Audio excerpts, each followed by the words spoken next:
They mocked her mute seal? You can't even call targets. But when the live fire test began, silence became her deadliest weapon. No commands, no words, just precision. 6 Marines fell before they even saw her move. Every breath measured, every bullet whispered like a ghost. By the time the dust settled, even the commander stood in stunned respect. What they didn't know? She hadn't lost her voice, she'd chosen silence long ago, after the ambush that took her team. And now, silence was how she spoke revenge. The morning sun burned through the California haze, casting long shadows across the SEAL training grounds at Naval Amphibious Base Coronado. Lieutenant Kara Blake stepped through the gate, her boots hitting packed earth with measured cadence. She carried nothing but a duffel bag and a silence so thick it seemed to precede her like a warning. The laughter started before she reached the assembly area. "That's her?" Sergeant Riker's voice carried across the yard, loud enough to ensure she heard. The mute one. His squad of Marines clustered near the obstacle course, their faces ranging from skepticism to outright derision. They'd heard the rumors, a SEAL, who couldn't speak, cleared for reintegration after a medical discharge. To them, it was absurd. SEALs communicated, they called targets, coordinated strikes, shouted warnings in the chaos of combat. What good was a silent operator? Kara kept walking. Her expression remained neutral, eyes forward, shoulders square. She'd heard worse in the 6 months since Syria. The whispers in hospital corridors. The pitying looks from doctors who thought her career was finished. The carefully worded recommendations for alternative service positions. She'd ignored them all. Commander Mason Hayes stood near the briefing tent, arms crossed, watching her approach. He was a wall of a man 20 years in naval special warfare, with the scars and commendations to prove it. His weathered face showed nothing, but his eyes tracked every detail of her bearing, her posture, the way she moved through hostile stares like water through stone. "Lieutenant Blake," he said when she stopped before him. His tone was neutral, professional. "Welcome back." She saluted. He returned it. "I'll be honest with you," Hayes continued, his voice dropping low enough that only she could hear. "Half the command thinks this is a publicity stunt. The other half thinks you're a liability." "I'm undecided." He paused, studying her. "You've got something to prove, Blake, and not much time to do it." Kara met his gaze steadily and nodded once. "Sir," Riker called out, jogging over with his characteristic swagger. "Is she actually joining the training cycle?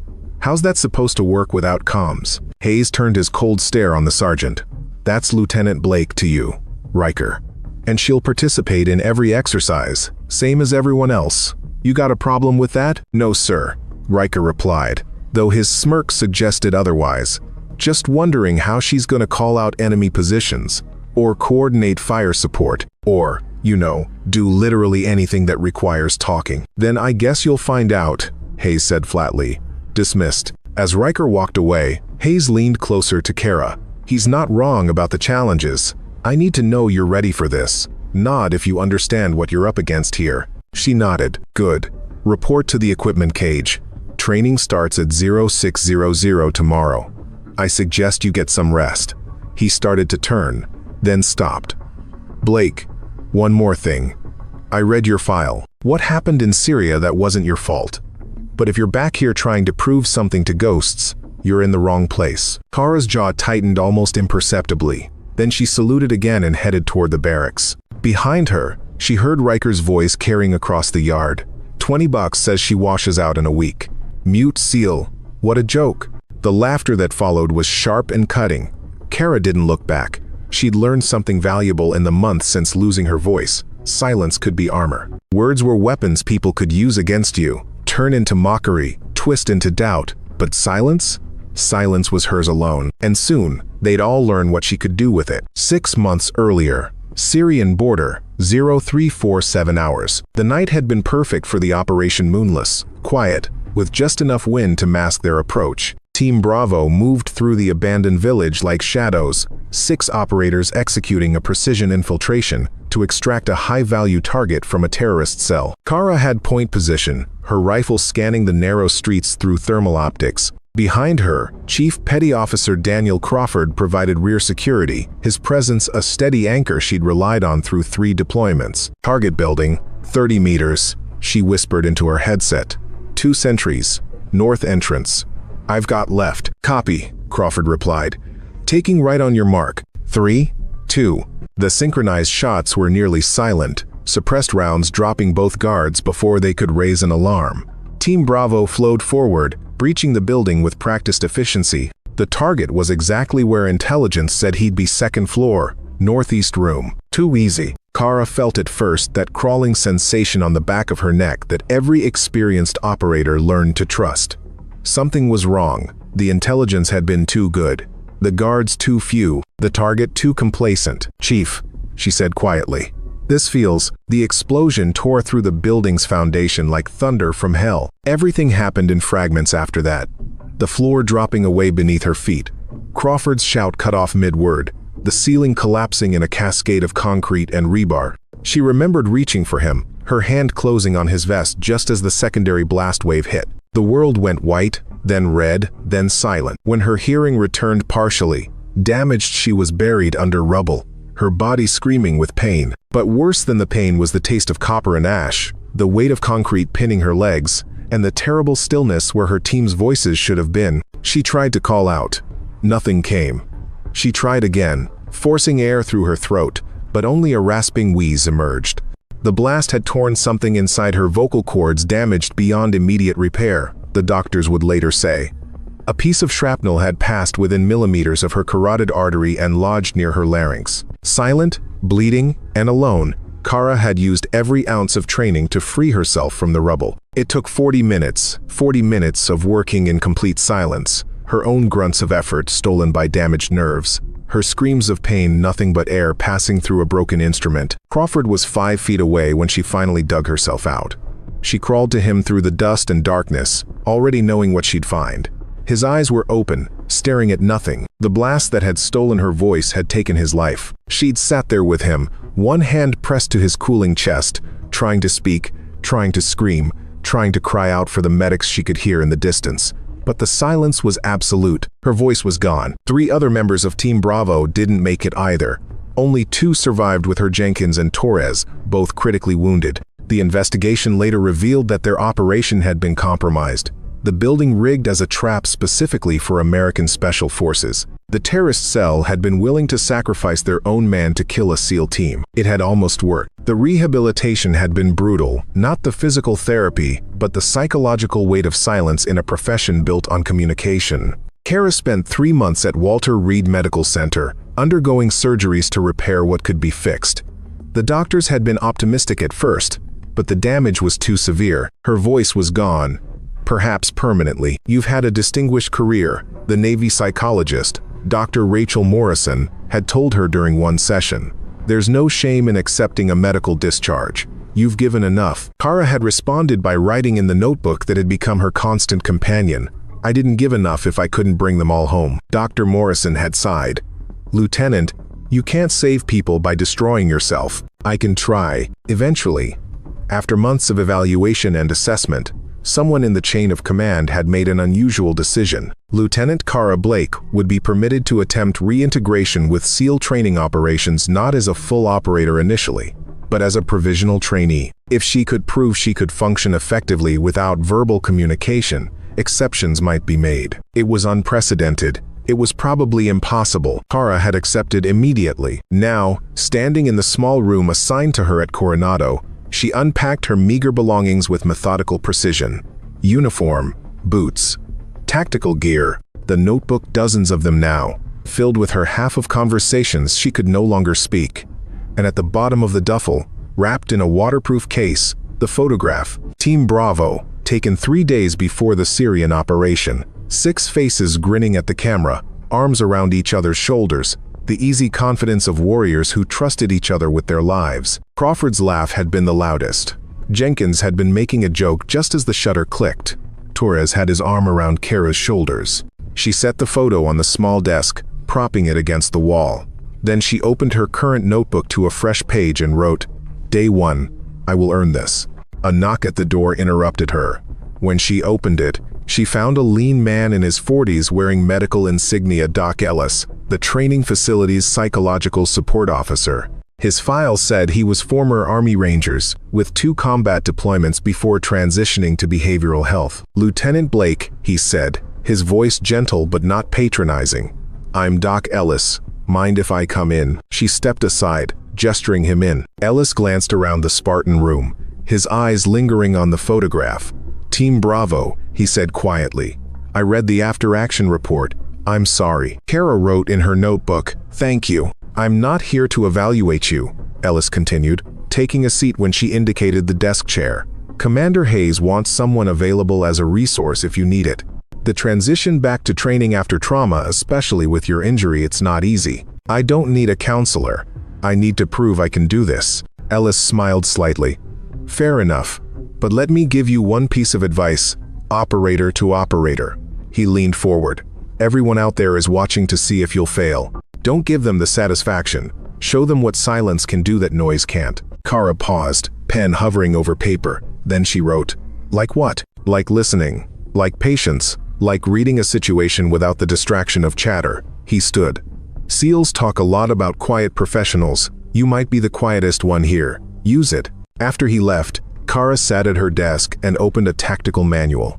She had 18 hours until training began. 18 hours to review hand signals, to study tactical communication protocols that didn't require speech, to prepare for the impossible task ahead. The photograph of Team Bravo watched over her as she worked. Crawford's voice echoed in her memory. "You're the best shooter I've ever served with, Blake. Trust your instincts." She would, because instincts didn't need words. They needed action. The alarm went off at 0445. Kara was already awake, dressed, and stretching when it sounded. She'd learned in Syria that sleep was a luxury, and the only way to survive was to be ready before the enemy expected it. The training grounds were dark when she arrived, lit only by harsh floodlights that created pools of brightness in the pre-dawn murk. 20 operators stood in loose formation, a mix of SEAL candidates going through advanced training and a handful of Marines cross-training in special warfare tactics. Sergeant Riker was there, naturally, flanked by his squad. Commander Hayes emerged from the operations building precisely at 0600. "Listen up," he called out, his voice carrying across the yard. "For the next 4 weeks, you're going to push your limits in marksmanship, close quarters combat, tactical movement, and decision-making under pressure. Some of you will excel. Some of you will fail. And some of you," his eyes flicked briefly to Kara, "will surprise me." "Sir," Riker raised his hand. "Question about team communication protocols." "What is it, Sergeant? How do we coordinate with someone who can't talk?" "No offense to Lieutenant Blake, but in a live situation, verbal comms are critical." Hayes's expression hardened. "The lieutenant will communicate using approved nonverbal signals. All of you should already be proficient in tactical hand signals. If you're not, I suggest you refresh your training." "Blake, front and center." Kara stepped forward smoothly. "Demonstrate standard signals," Hayes ordered. "Enemy contact, 12 o'clock. Kara's hands moved with practiced precision, closed fist raised for halt, 2 fingers pointing to her eyes, then forward for visual contact, open hand with 12 fingers for direction. Multiple targets, suppressing fire. Again, her signals were crisp and clear. "Casualty, need immediate evac." She indicated wounded, pointed to herself, made the evacuation gesture. Hayes nodded. "Acceptable. The signals work if you're paying attention. Everyone here better start paying attention." He glanced at his watch. 5-mile run to warm up. Full gear. Move. The next 4 hours were designed to break bodies and reveal weaknesses. Kara kept pace with the front runners. Her breathing controlled, her stride efficient. She'd lost muscle mass during recovery, but months of rehabilitation had built a different kind of strength, lean, enduring, focused. At the shooting range, the mockery began in earnest. "How's she gonna call wind conditions?" One Marine muttered to his buddy. "Probably expects us to read her mind." Another laughed. Kara ignored them. She stepped to her assigned lane, checked her rifle, a standard M4A1 with holographic sight, and waited for the range master's command. "Targets will appear at varying distances, 50 to 300 meters. You have 30 seconds to engage all threats while avoiding civilian cutouts. Begin." The targets popped up in randomized sequence. Kara's rifle spoke in measured rhythm: crack, crack, crack. Each shot was deliberate, spaced by heartbeats. She didn't rush, she didn't hesitate. She simply breathed, aimed, and fired. 50 meters, center mass, threat down. 100 meters, headshot through a narrow gap, threat down. 200 meters, moving target, lead calculated by instinct, threat down. 300 meters, Wind from the west at 8 knots, elevation adjustment, breath control, squeeze threat down. When the range went cold, her score posted on the board, 100%, perfect accuracy, 0 civilian casualties. The laughter had stopped. Beginner's luck, Riker muttered, though his tone lacked conviction. Commander Hayes approached Kara's lane, examining her target sheets. "What's your secret, Lieutenant?" She pulled out her notebook. "I listened to the silence between shots. It tells me everything I need to know." Hayes studied the words for a long moment. "Interesting philosophy." He raised his voice. "Blake's score is the benchmark. Anyone who doesn't match or exceed it runs the course again in full gear. Move to the next station." The close-quarters combat drills were harder. They required split-second coordination with a partner, navigating a mock-up building filled with pop-up threats and friendly cutouts. Kara was paired with a SEAL candidate named Lieutenant Nathan Cross, young, competent, and notably uncomfortable with their silent partnership. "How do we coordinate?" he asked before they breached. "I need to know if you're going left or right, high or low." Kara pointed to her eyes, then to his, then gestured the pattern. She would take lead and signal her movements. He needed to watch her, not wait for verbal confirmation. Cross swallowed nervously but nodded. The drill began. Kara moved through the building like water, finding its path fluid, inevitable, responding to obstacles without pause. When she sliced the pie around a corner, Cross saw her hand signal for threat right and engaged simultaneously with her. When she indicated room clear, he moved to stack on the next door without question. They cleared the building in 93 seconds, neutralizing every threat without a single civilian casualty. Cross was breathing hard when they exited. That was, "I've never moved that smoothly with a partner before," Kara wrote, "because you watched instead of waiting to be told." "Yeah," Cross said slowly, understanding dawning. "I guess noise can be a distraction." By the end of the day, Kara had posted top scores in marksmanship, close-quarters tactics, and situational awareness drills. The mocking had faded to a watchful silence. Even Riker had stopped making jokes, though the resentment in his eyes remained. Commander Hayes pulled her aside as the trainees headed to evening chow. "You're proving something," he said. "The question is what? Are you proving you're still combat effective, or are you proving you can function despite a disability?" He held up a hand before she could write. "I'm not trying to insult you. I need to know your limitations. Every operator has them. Yours are just more obvious." Kara considered, then wrote, "My limitation is that people assume I can't communicate. But communication isn't just words. It's intention. It's action. Show me a situation where silence is a disadvantage." Hayes smiled grimly. "All right, Lieutenant. I'll do exactly that.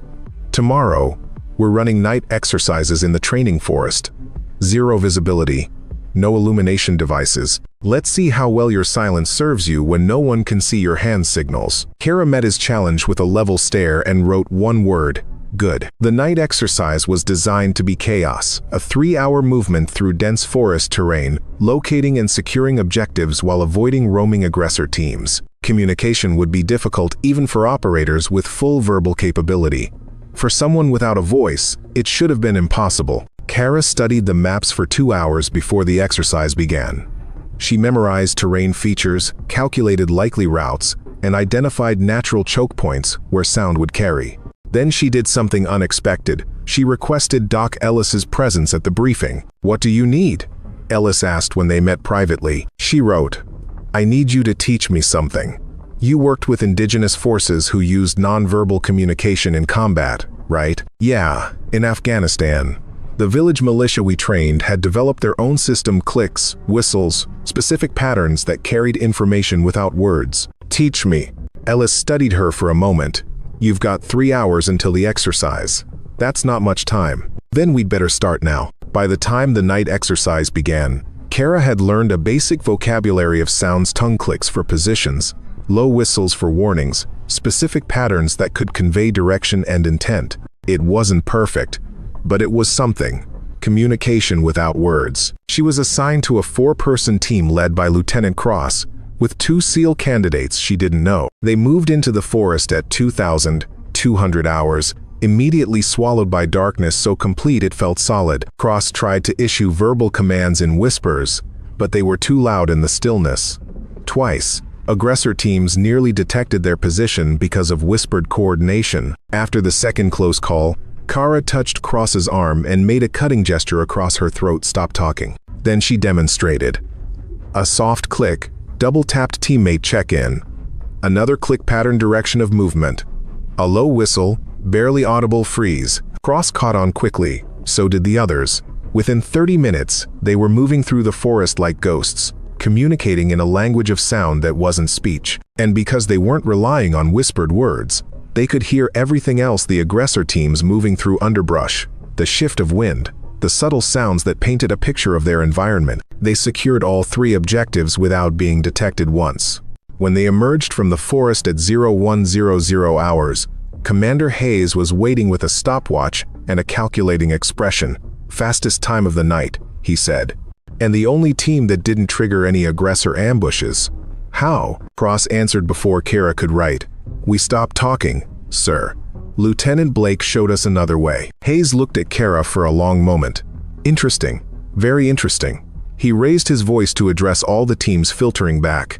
Best performance tonight goes to Lieutenant Blake's team. Apparently, silence has advantages I hadn't considered. That's when Sergeant Riker stepped forward, his face flushed with something between embarrassment and anger. With respect, sir, one successful night exercise doesn't prove operational effectiveness. Anybody can get lucky once. You have something to say, Sergeant. Hayes' tone was dangerous. I'm just saying that in real combat, you need more than hand signals and clicks.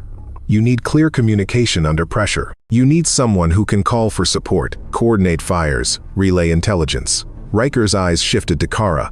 No offense, Lieutenant, but you're a liability in a real firefight. The clearing went silent. Every operator there understood the challenge being laid down. Kara pulled out her notebook, wrote carefully, and held it up so everyone could see. Name the test. I'll prove otherwise. Riker's jaw tightened.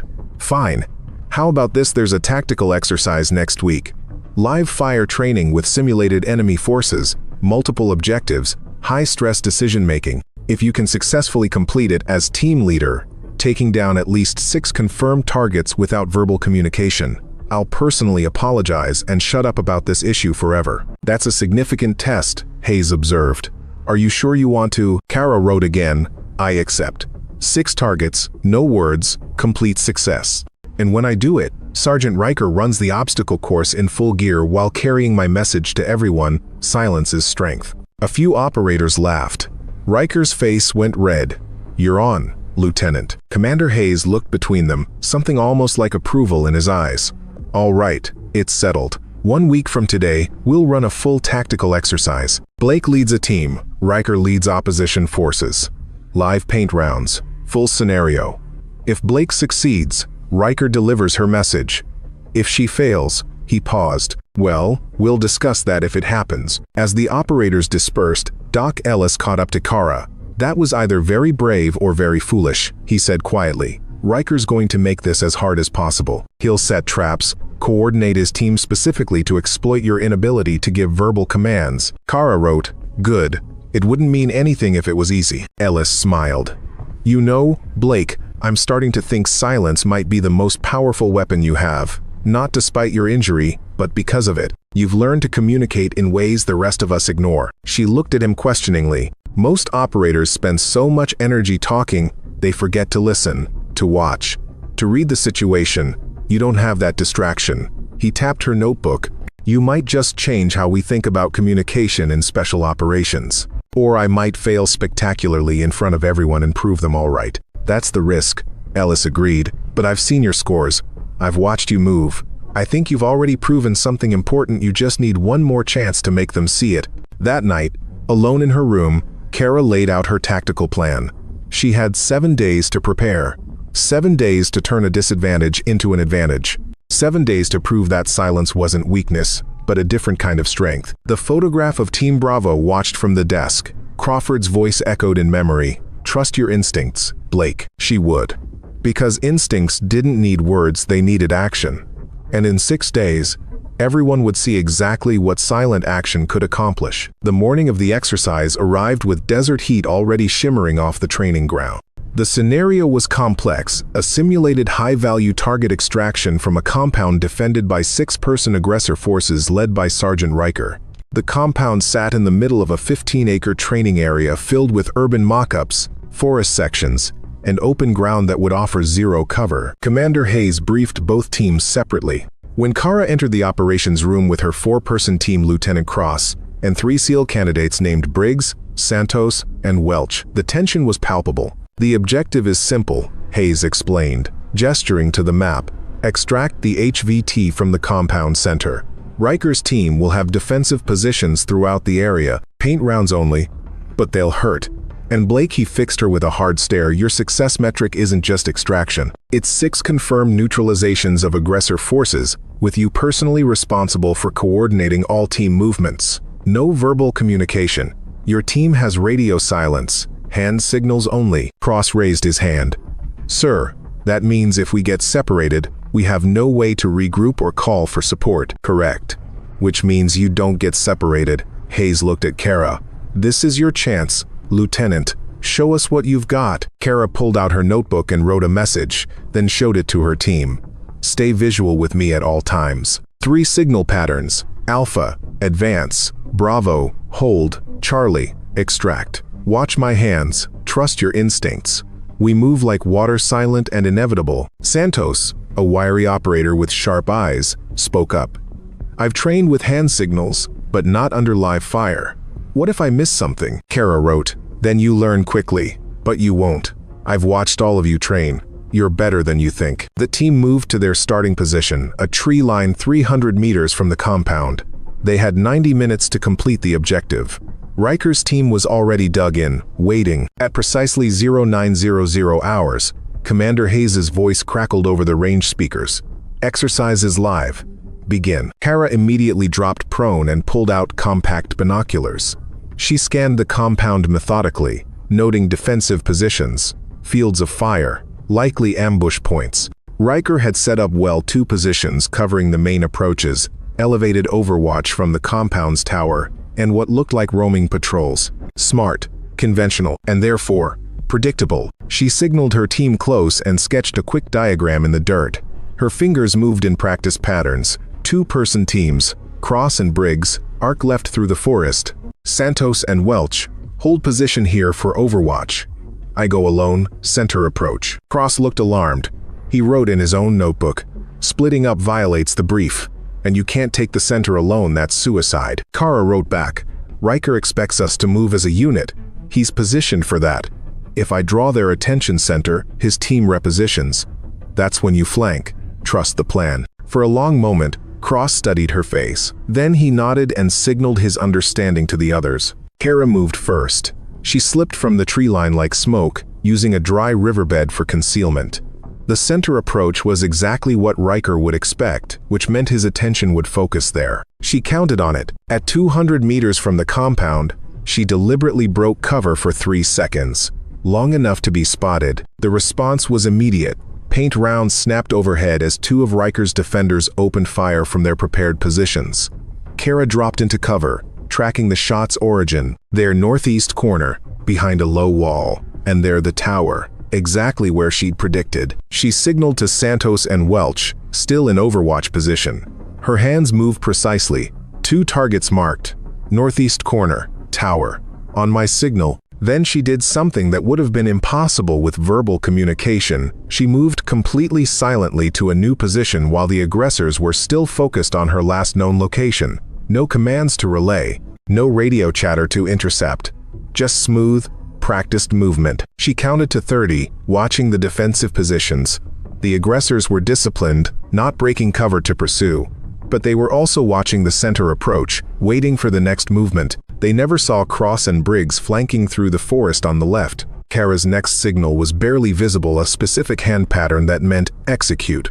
From overwatch, Santos and Welch opened coordinated fire on the northeast position, laying down suppression. The aggressors ducked, returning fire toward the tree line. In that moment of distraction, Kara moved.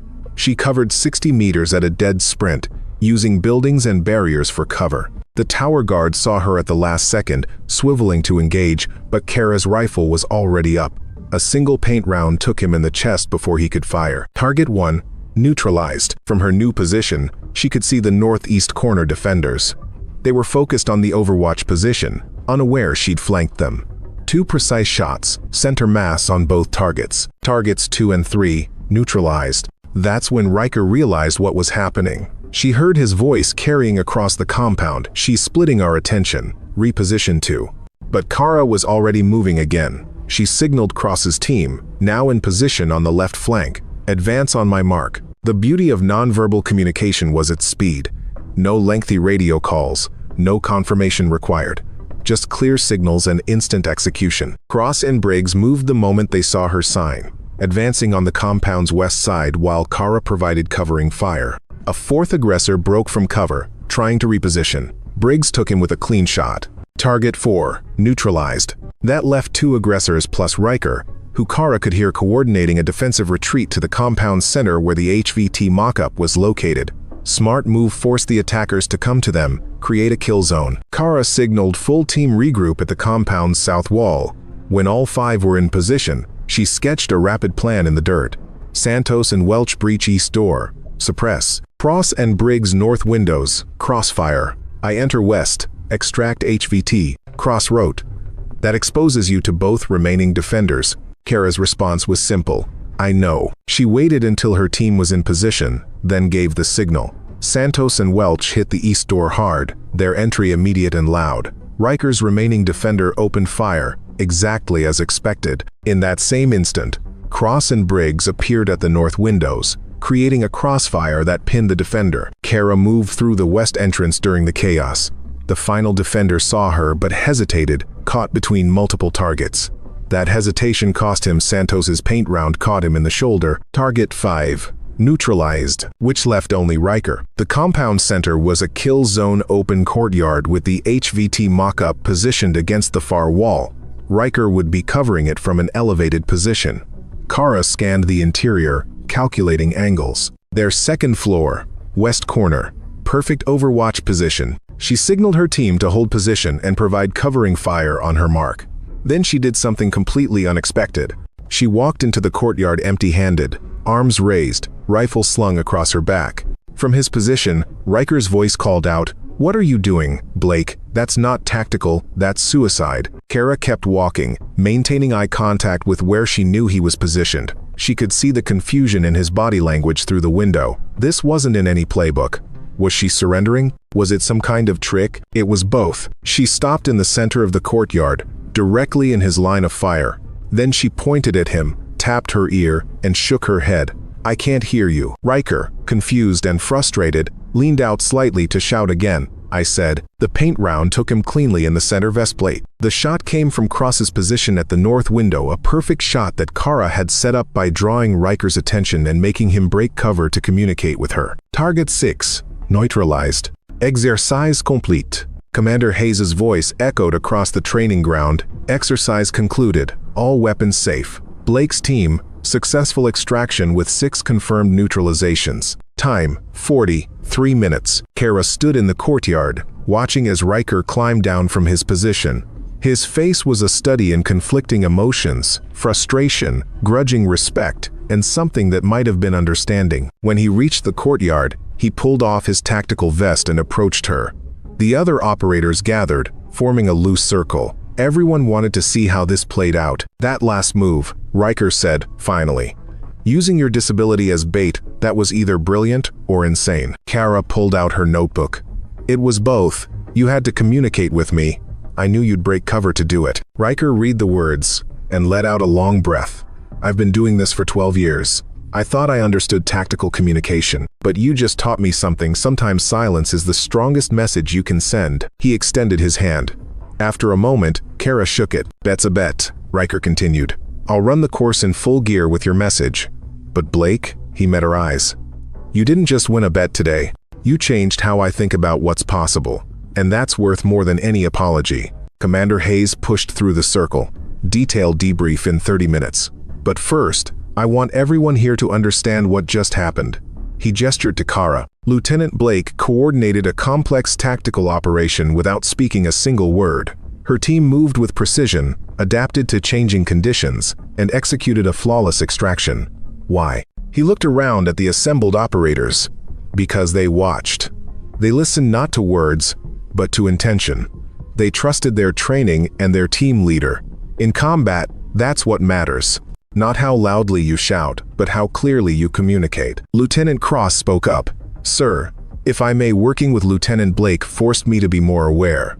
I couldn't wait for verbal confirmation. I had to read her signals, anticipate movements, stay connected to the team. It made me a better operator," Santos added, "and it made us quieter. Way quieter. I don't think Riker's team even knew we were flanking until it was too late." Hayes nodded slowly. "Tactical silence is a doctrine we teach but rarely practice. Lieutenant Blake doesn't have a choice, she has to operate silently. And in doing so, she's revealed an advantage we've been overlooking." He turned to Kara. "You've proven operational effectiveness, but more than that, you've shown us a different approach to special warfare. One that might be worth integrating into standard training." Doc Ellis appeared at the edge of the group. He caught Kara's eye and gave a small nod of approval. Riker cleared his throat. "If the commander approves, I'd like to request cross-training with Lieutenant Blake. Learn her communication methods. Could be valuable for operations where radio silence is critical." "Seconded," Cross said immediately. Hayes considered. "I'll discuss it with higher command. In the meantime, Blake, you've got a decision to make. You proved you can function in training. The question is whether you want to return to active operations or consider an instructor role, teaching what you've learned." Kara didn't need to think about her answer. She wrote, "Active operations. This was never about proving I could train. It was about proving I could fight. Even knowing you'll face skepticism with every new team, every new command, especially then. Every team I work with will learn what I learned. Silence isn't a weakness. It's a weapon they've forgotten how to use." Hayes studied her for a long moment. "Fair enough. I'll start the paperwork for operational clearance. But Blake, one condition: you work with Doc Ellis to develop a formal training protocol for nonverbal tactical communication. If this is going to be more than just your personal skill, we need to systematize it." She nodded and wrote, "Agreed. But I need one thing first." "What's that?" "A real mission. Not training, not exercises. Something that matters." The commander's expression turned serious. "You might get your wish sooner than you think. We've got a developing situation details classified until you're officially cleared. But if your paperwork goes through, you could be looking at deployment within 60 days. 60 days. 2 months to prepare for whatever came next." Kara felt something she hadn't experienced since Syria: anticipation. Not fear, not dread, but the clean, sharp edge of purpose. She'd spent 6 months learning to function without her voice. Now she'd proven she could lead without it. The next step was proving she could fight without it. As the group dispersed toward the debrief, Cross fell into step beside her. "That thing you did at the end, walking into the kill zone unarmed, that was a hell of a risk." She wrote, "Calculated risk. I knew my team had my back. But what if we'd missed? What if Riker had taken the shot before we could? Then I would have failed. But I didn't, because I trusted you." She paused, then added, "Trust doesn't need words, it needs action." Cross smiled. "You know, my first impression of you was completely wrong. I thought you were a liability. Turns out you're probably the most tactically sound operator I've worked with. What changed your mind?" "The night exercise. When you taught us to stop talking and start listening, that's when I realized you're not operating despite your disability. You're operating differently. Better, in some ways." They reached the operations building. Before entering, Kara wrote one more message. "Thank you for trusting me when you had no reason to." Cross read it and shook his head. "I had every reason to trust you. You're a SEAL. That's reason enough." He held the door open. "After you, Lieutenant." Inside, the debrief would dissect every movement, every decision, every signal. But Kara knew the real lesson wouldn't be in the tactical analysis. It would be in the shift she'd felt happening around her, from doubt to respect, from mockery to curiosity, from seeing her silence as a weakness to recognizing it as a strength. She'd won more than a bet today. She'd won something far more valuable: the chance to redefine what was possible. The debrief lasted 3 hours. Commander Hayes dissected the exercise with surgical precision, highlighting both successes and areas for improvement. But the underlying tone had changed. No longer was the focus on whether Kara could function effectively, but rather on how her methods could enhance overall team performance. When the session ended, Hayes asked Kara to remain behind. As the other operators filed out, he pulled 2 chairs closer to the tactical map still displayed on the wall. "Sit, Lieutenant," he said, taking one of the chairs himself. Kara sat, notebook ready. Hayes was quiet for a moment, studying the map. When he spoke, his voice had lost its commander's edge, replaced by something more reflective. 23 years ago, I lost half my squad in Mogadishu. I was a junior lieutenant, leading my first real operation. The mission went sideways, comms broke down, and I couldn't get support where it needed to be fast enough. He turned to look at her. 5 men died because I was shouting orders that no one could hear over the gunfire. I've thought about that day every day since. Kara waited, sensing he needed to work through something. After that, I became obsessed with communication.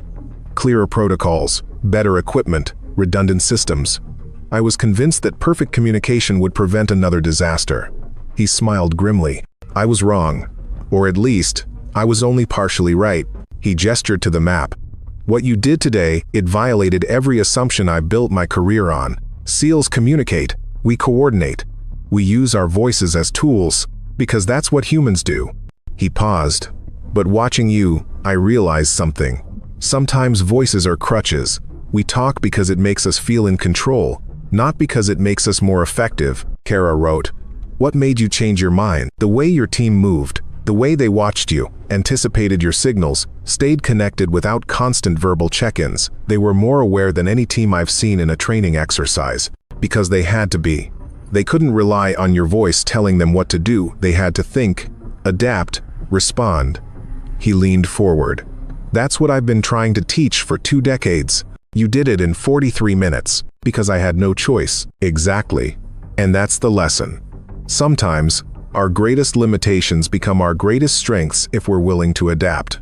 He stood, walking to the window that overlooked the training grounds. "I'm recommending you for full operational clearance. More than that, I'm proposing a new training module based on your methods. Silent Tactical Operations, SILOPS. 2-week course for SEAL teams, focused on nonverbal communication, enhanced situational awareness, and psychological operations built around silence." Kara felt a surge of emotion she couldn't quite name. Vindication? Pride? Something deeper, the sense that Crawford and the others hadn't died for nothing, that their loss had taught her something valuable enough to share. She wrote, "Why are you doing this? It would be easier to just give me a medical discharge and move on." Hayes read the question and returned to his chair. "I'm doing this because I was wrong about you. When you first arrived, I thought you were here to prove something to yourself. Maybe to prove that losing your voice didn't end your career. I thought it was pride, or stubbornness, or survivor's guilt. And now? Now I think you're here because you understand something most operators never learn. That communication is about connection, not words. That teamwork is about trust, not commands. That the best warriors are the ones who can adapt when everything goes wrong." He met her eyes. "You didn't come back to prove you could still be a SEAL. You came back to show us a better way to be SEALs." Kara's hand trembled slightly as she wrote, "I came back because my team died and I didn't. Because I needed to make that mean something. And you have. But Blake, I need to ask you something, and I need an honest answer." His tone turned serious. "Are you coming back for the mission, or for revenge?" The question hung in the air like smoke. Kara's pen hovered over the paper. Finally, she wrote, 6 months ago, I would have said revenge. Today, I say mission. Tomorrow, I don't know. But I know I'm not the same person who went into that building in Syria. I've learned to listen to silence. I've learned that the things we lose can teach us the things we need. My voice is gone, Commander. But my purpose isn't." Hayes read the words twice. "That's a good enough answer for me. The mission I mentioned, it's real, and it's coming fast. Hostage situation in North Africa.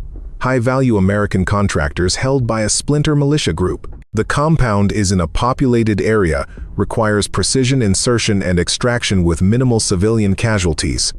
The kind of operation where noise could get everyone killed." Kara's pulse quickened. This was real. Not training, not exercises.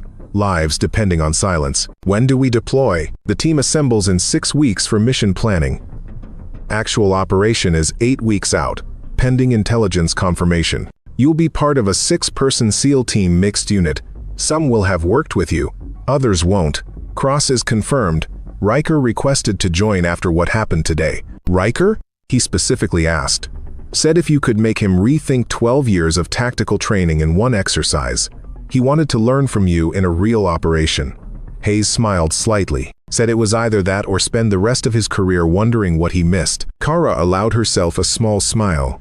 "I'll take him." "Good, because you're not just an operator on this mission, Blake. You're the tactical communication specialist. Your job is to keep the team connected without breaking silence. The success of this operation depends on precisely what you demonstrated today, perfect coordination without words." The weight of that responsibility settled over her like a cloak. Lives depending on her ability to communicate without speaking. Hostages depending on her team's silent precision. It was exactly what she trained for. "I won't let you down, Commander." Hayes stood, extending his hand. "I know you won't, but Blake, one last thing. When you're out there, when it goes loud and everything's chaos, don't try to be something you're not. You lost your voice. You learned to adapt. That adaptation is your strength. Use it." She shook his hand, then wrote, "What if the team doesn't trust me when it matters? Then you do what you did today. You prove that silence speaks louder than words. You show them that the quietest person in the room can be the most powerful." He released her hand. "Dismissed, Lieutenant. Get some rest. Training starts again tomorrow, and it's going to be a hell of a 6 weeks." As Kara left the operations building, the setting sun painted the training grounds in shades of orange and red. She walked toward her quarters, mind already turning over mission parameters, team composition, tactical approaches. Doc Ellis intercepted her halfway across the yard. "Heard the news. Congratulations." She pulled out her notebook. "Thank you for your help. The clicking pattern saved us in the night exercise. That was all you. I just showed you the tools. You figured out how to use them." He fell into step beside her. "Real mission. Huh? How do you feel?" "Terrified. Ready. Alive." "That's about right. The fear keeps you sharp. The readiness keeps you focused. And feeling alive?" He smiled. "That's what we're all chasing out here, whether we admit it or not." They walked in comfortable silence for a moment before Ellis spoke again. "You know what I think your real gift is? It's not the tactical skills or the marksmanship or even the adaptation to nonverbal communication. What is it? You make people pay attention. In a world full of noise, you force them to actually see, to watch, to connect. That's rarer than you might think." Kara considered that. Maybe that's what silence is really for. Not just the absence of sound, but the presence of attention. Profound. You should write that down somewhere permanent. "I will. Right after I write, I survived Commander Hayes' debrief without crying." Ellis laughed. "He can be intense, but he believes in you. So do I. So does your team." He paused. "Do you believe in yourself?" It was the question she'd been avoiding since Syria. Did she believe she could do this? Really do this? Not just in training but in combat, where mistakes cost lives. She wrote slowly, "I believe I can try. I believe my team deserves someone who won't quit. I believe that losing my voice taught me to find a different kind of strength. Is that the same as believing in myself? I don't know, but it's enough to take the next step." "Then take it," Ellis said simply. "One step at a time." That's how every mission succeeds, not through grand gestures, but through small, precise actions repeated until the objective is secured. They'd reached her quarters. Kara nodded her thanks and headed inside. Alone again, she sat at her desk and opened her current notebook. The photograph of Team Bravo watched from its place against the wall. She looked at each face. Crawford, Jenkins, Torres, Morrison, Davis. 5 friends who'd never see their families again. 5 warriors who died because she'd led them into a trap, but also 5 people who trained her, taught her, shown her what it meant to be a SEAL. Their deaths had taken her voice. But in losing her voice, she'd learned to listen, to watch, to communicate in ways they never could have imagined. She wrote in the notebook, "Mission accepted. 6 weeks to prepare. Team counting on me. I won't let them down. I won't let Crawford and the others down. Silence is my weapon now. Time to prove it can save lives the way words never could." Then she closed the notebook, pulled out her tactical manuals, and began to prepare for the most important mission of her life. Outside, night fell over the base. In the darkness, the training grounds were silent, waiting for tomorrow's noise, tomorrow's tests, tomorrow's opportunities to prove that strength came in many forms. And sometimes, the quietest voice was the one that spoke the loudest. 6 weeks passed in a blur of intensive training. The team that would deploy to North Africa, designated Task Force Silent, trained together from dawn until well past dusk. Besides Kara, Commander Hayes had selected Lieutenant Nathan Cross as second in command, Sergeant Riker as breacher and heavy weapons specialist, and 3 operators Kara had come to trust implicitly: Chief Petty Officer Briggs, Explosives; Petty Officer First Class Santos, Sniper; and Petty Officer Second Class Welch, Communications and Technical Operations. They drilled nonverbal coordination until it became second nature. Hand signals evolved into a complete tactical language. The clicking patterns Kara had learned became team-wide. By week 4, they could conduct full mission rehearsals without speaking a word, moving through mock-up compounds with precision that bordered on telepathic. But the real test came during week 5, when an unexpected emergency interrupted their training. Commander Hayes burst into the team room at 0630, his face grim. Real-world situation. Nevada Training Range reported a downed aircraft during a night exercise 3 hours ago. Pilot ejected into rough terrain. Search and rescue is having trouble locating him due to communications jamming from a simulated enemy during the exercise, except the jamming equipment malfunctioned and is still active. They need a team that can operate without radio. He looked directly at Kara. Task Force Silent, you're up. This isn't the Africa mission, but it's real. A pilot's life depends on you finding him before exposure and dehydration become critical. Wheels up in 20 minutes. The team moved with practiced efficiency. Within 15 minutes, they were geared up and boarding the helicopter that would take them to the Nevada range, a vast stretch of desert and rocky terrain that had claimed more than a few training casualties over the years. During the flight, Kara reviewed the mission parameters on a tablet. Last known position, approximate, based on transponder data before jamming began. Search area, 15 square miles of desert and canyon terrain. Time factor, pilot had been down for 3 hours. Temperature was rising toward 105 degrees. Complication, jamming meant no radio contact with command, no GPS coordination, no electronic support. They'd have to find him using pure fieldcraft, working as a coordinated unit without any electronic assistance. It was the ultimate test of their silent operation capabilities. Santos, studying the terrain maps, tapped Kara's shoulder and pointed to a series of canyon systems. He held up his notebook. If I were a downed pilot, I'd head for shade and try to signal from high ground. These canyons offer both. Kara nodded and sketched a search pattern: 3 two-person teams, each taking a canyon system, using pre-arranged signals to communicate across distances. The helicopter dropped them at the edge of the search area as the sun climbed higher. The pilot's final words before they lost comms: "Good luck.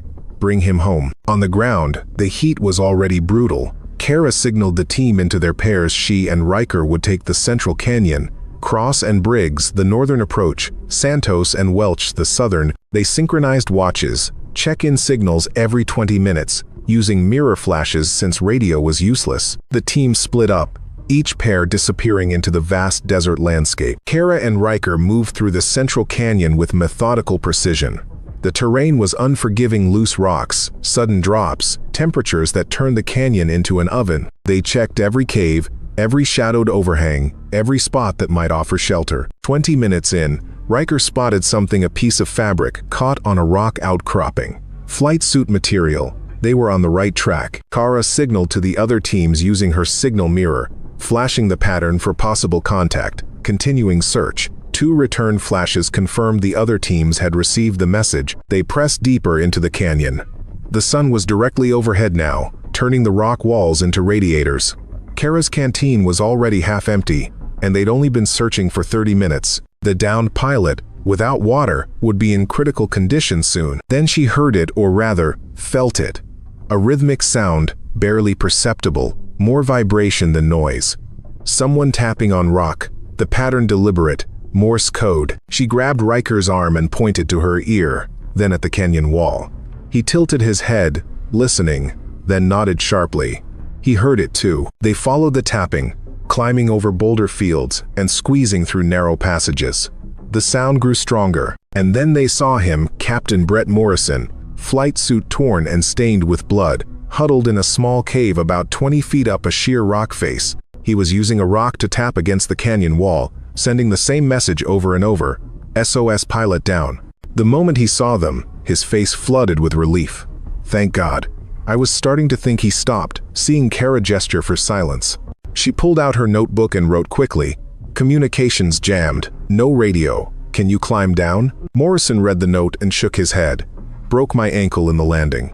I dragged myself up here last night, but I can't get back down. Kara assessed the situation.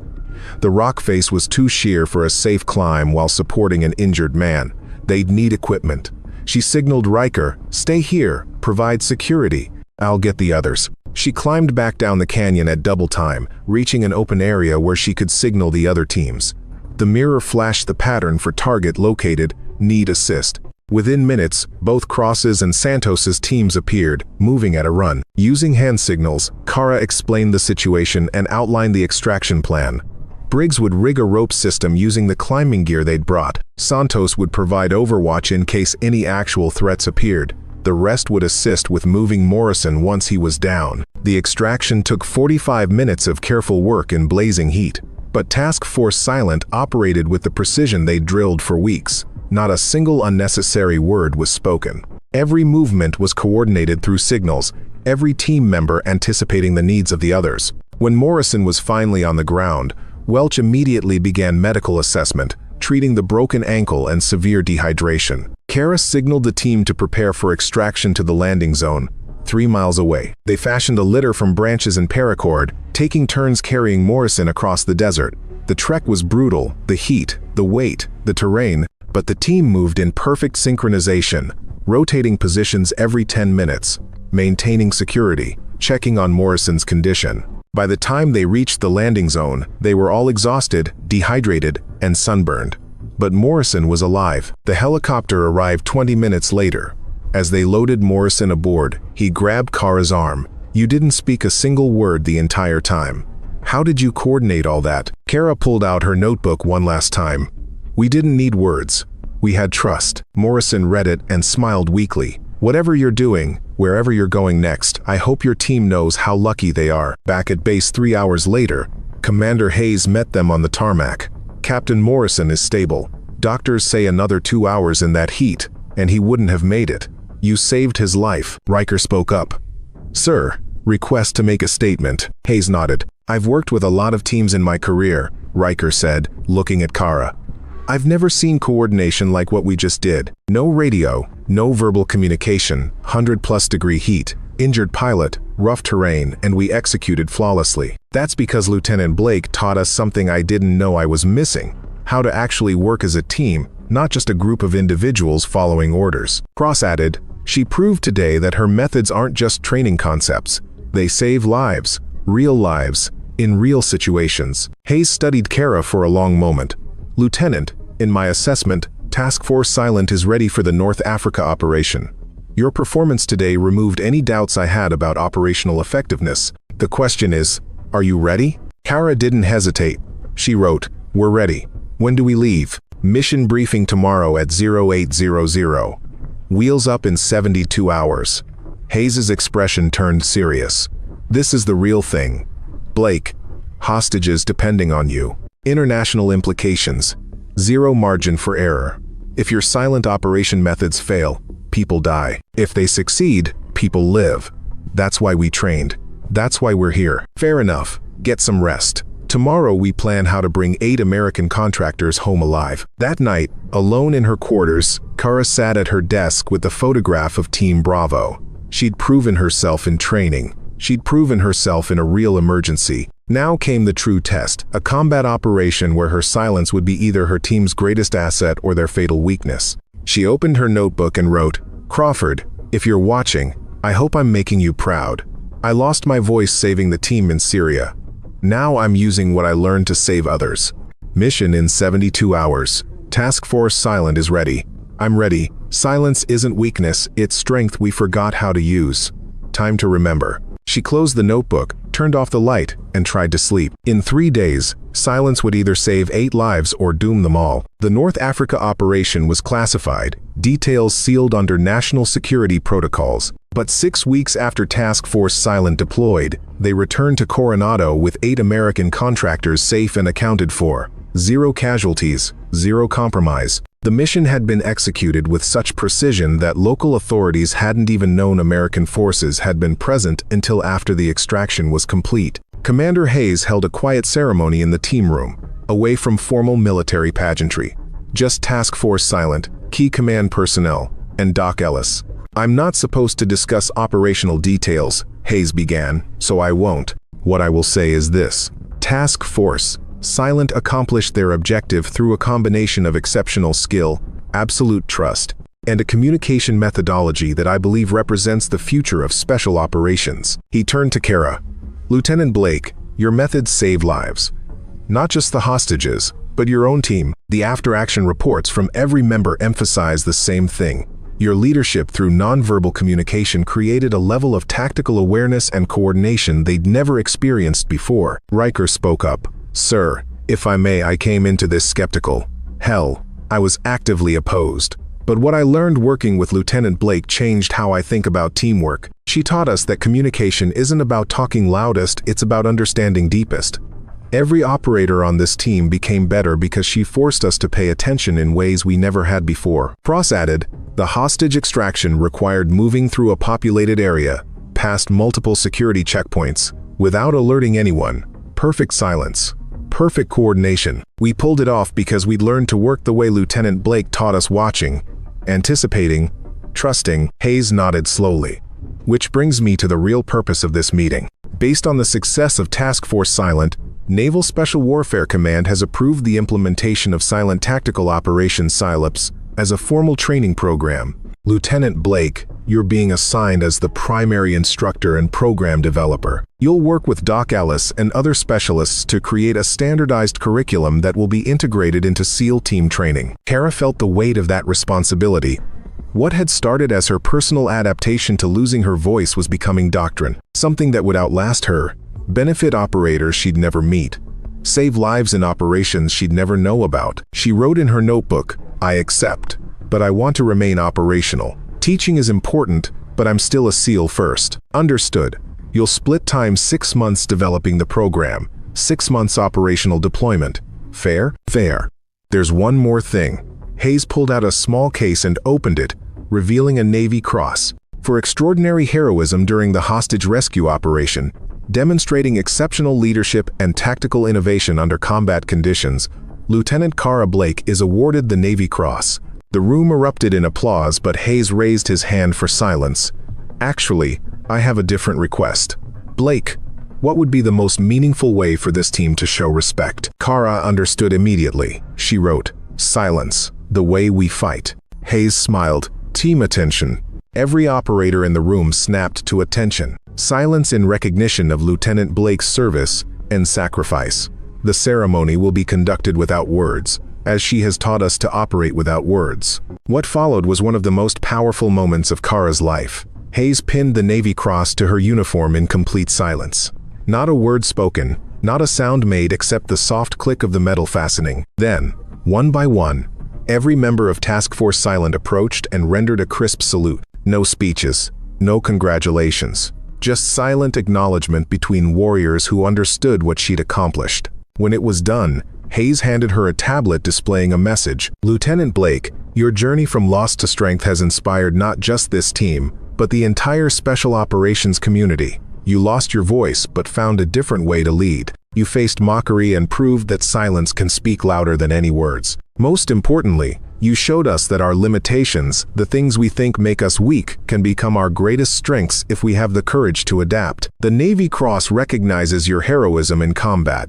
This team recognizes something more. That you changed how we think about communication, teamwork, and what it means to be a warrior. Welcome home, Silent SEAL. You've earned your place among us. Kara read the message 3 times, feeling emotions she'd kept tightly controlled for 8 months, finally breaking through. She looked at each face in the room. Riker, who'd learned to respect what he didn't understand. Cross, who'd learned to trust without words. Briggs, Santos, and Welch, who'd become brothers in the crucible of silent operations. Doc Ellis, who'd helped her see that silence was a gift, not a curse. And Commander Hayes, who'd given her a chance when everyone else saw only disability. She pulled out her notebook and wrote a message, then held it up for everyone to see. I lost my voice in Syria, trying to save my team. I came back to Coronado hoping to prove I could still be useful. What I learned is that I didn't lose anything, I gained something. Silence taught me to listen. It taught me to watch. It taught me that the strongest communication is the one that requires no words at all. Thank you for believing in me when I barely believed in myself. Thank you for learning a new language. Thank you for showing me that strength comes in many forms. And sometimes the quietest person in the room has the most important message. Team Bravo died in Syria. But Task Force Silent was born from that loss. And together, we proved that silence isn't absence, it's presence. The presence of attention, the presence of connection, the presence of trust. Silence speaks louder than war. And we are its voice. The room remained quiet for another moment. Then, without any signal or command, the entire team moved forward and embraced her in a group, a wall of brotherhood, of belonging, of acceptance. Later, after the informal ceremony ended and the team dispersed, Kara returned to her quarters one final time before deploying to the training facility where she developed SILOPS. She packed her belongings methodically, including the photograph of Team Bravo that had watched over her journey. She held the photograph, looking at Crawford's face. In her mind, she heard his voice one last time. Trust your instincts, Blake. She had. And those instincts had led her through loss to strength, through silence to communication, through doubt to certainty. She placed the photograph carefully in her duffel, then picked up her current notebook, the 53rd since losing her voice. On the final page, she wrote, "Mission accomplished. Team Bravo, you can rest now. I found my voice again, just not the one I lost. I found the voice that speaks through action, through trust, through the silence between heartbeats, and I'll use it to make sure no other team suffers what we suffered. No other warrior feels as lost as I did. No other person thinks that losing something means they're broken. We're not broken. We're adapted. We're evolved. We're stronger for what we've endured. Silence speaks loudest. And I'm just getting started." She closed the notebook, shouldered her duffel, and walked out into the California sunlight. Behind her, the base was alive with noise training exercises, shouted commands, the constant hum of military operations. But